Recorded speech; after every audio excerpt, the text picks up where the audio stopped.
Hi friends, అందరికీ నమస్కారం. Welcome back to Padma power channel. ఈరోజు మనము ముల్లంగితో పరాటా ఎలా చేసుకోవాలన్నది మన వీడియో ఫాలో అయితే మీరు కూడా ఇంతే చక్కగా ముల్లంగి పరాటా చేసుకోవచ్చు. చూసారా ఎంత సాఫ్ట్గా ఉన్నాయని.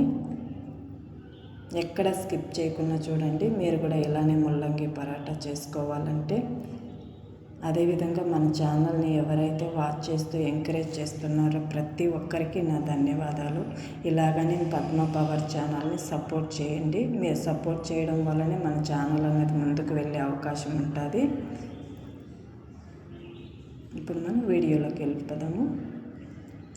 చూసారా, ముల్లంగి 2 తీసుకున్నాను. నేను 11 పరాటాస్ చేసుకుంటున్నాను. ఇప్పుడు మనం దీన్ని మంచిగా కడుక్కొని తొక్క తీసుకుందాము. పీలర్ ఉంటుంది కదా, దాంతో నేను తొక్క తీసుకొనేసాను.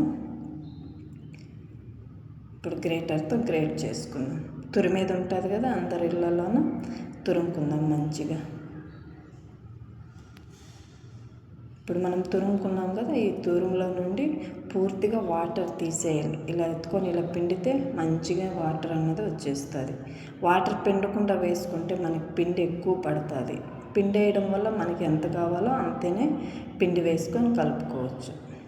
సరే, ఎంత వాటర్ ఉంటుందో మళ్ళీ మనం ఇదే వాటర్తో పిండి కలుపుకోవాలి. వేరే వాటర్ ఏం పడదు మనకి.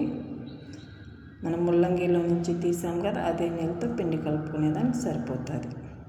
నేను ఇంత 2 ముల్లంగికి 11 పరాటాస్ చేసుకుంటున్నాను. 11 పరాటాలు. సరే, కస్తూరి మేతి, పసుపు, సరిపడినంత ఉప్పు తీసుకున్నాను. గరం మసాలా, ధనియా పౌడర్, జీరా పౌడర్, వాము కొద్దిగా క్రష్ చేసి వేసుకోండి. నేను క్రష్ చేసి రెడీగా ఉంచుకున్నాను. ఇప్పుడు వీటిని అన్నిటినీ వేసుకున్నాం కదా, ఈ మిశ్రమాన్ని మంచిగా మిక్స్ చేసుకోవాలి. అప్పుడు ఇంకా కొద్దిగా ముల్లంగిలో నుంచి తడి అన్నది బయట వస్తుంది కదా, అప్పుడు మనకి పిండి కలుపుకోవడానికి ఈజీగా ఉంటుంది. సరే, సరిపడినంత ఇప్పుడు పిండి వేసుకొని, నేను చెప్పాను కదా 11 పరాటాస్ చేసుకుంటున్నానని, మంచిగా ఇలా ఫస్టే మిక్స్ చేసుకోవాలి. అప్పుడు మనకు తెలుస్తుంది ఎంత నీళ్లు పడతాయి పిండి కలుపుకోవడానికి. ఇప్పుడు మనం ముల్లంగిలో నీళ్ళని వేసుకొని మిక్స్ చేసుకుందాం మంచిగా. నేను ఒక్క డ్రాప్ కూడా వేరే నీళ్ళు వేయలేదు, అదే సరిపోయింది నాకు. చూసారా ఎంత మెత్తగా వచ్చిందో. అంత మెత్తగానో లేకుండా అంత గట్టిగానో లేకుండా పరాటాకి మనం పిండి కలుపుకునే దాంట్లోనే ఉంది మన పరాటా ఎంత బాగా వస్తుందన్నది.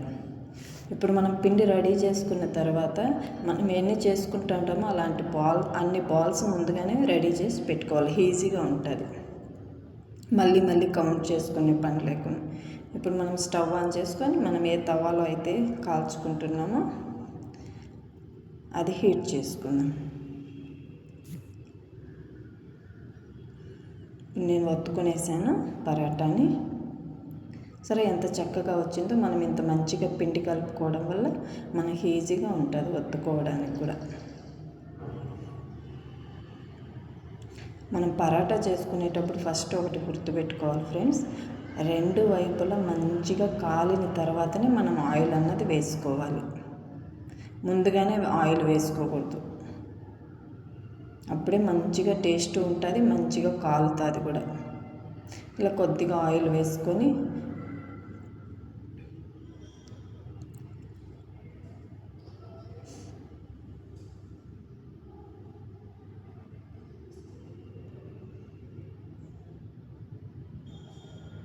ఇలా తిప్పుకుంటూ అన్ని వైపులా మంచిగా కాల్చుకోవాలి.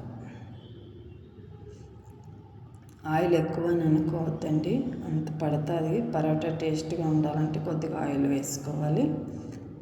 ఇంకొకటి కూడా మనం అలానే ఒత్తుకొని మళ్ళీ కాల్చుకుందాం. ఒకటి గుర్తుపెట్టుకోవాలి ఫ్రెండ్స్, మనం పరాటా అయినా చపాతీ అయినా చేసే ముందు మనం తీసుకున్నాం కదా తవా పైనుంచి, అది ఇంకొక పరాటా రెడీ అయ్యేంత వరకు ఆ మూత పైనే ఉంచుకోవాలి. డైరెక్ట్గా మనం లోపలికి వేసుకోకూడదు.